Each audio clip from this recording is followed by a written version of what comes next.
You got anything sharp on you, anything you need to know about?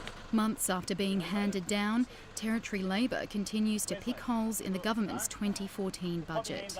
The focus today, the government's $1 million cut from its Crime Victim Services unit.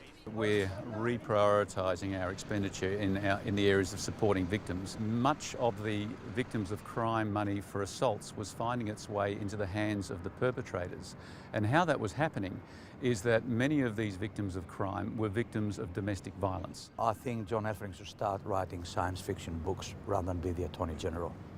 The Attorney General says the cuts reflect a reduction in property crime and assaults, but the most recent crime statistics show a 3.1% and 7.7% jump in assaults and domestic assaults between 2013 and 2014.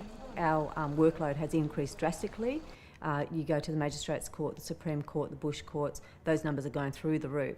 Labor says it reflects skewed budget priorities. It also points to the government's withdrawal of funding for the free bus service to the Darwin Show, a cost burden of $30,000 now passed on to the Royal Agricultural Society. Obviously that would be very damaging to our budget, but we won't know until we come out the other end how damaging it will be. This a week after a private company from outside the territory won the contract, the government says we are not paying for the bus service.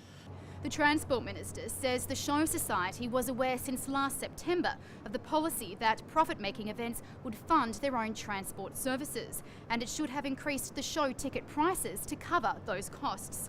Catherine Gregory, ABC News.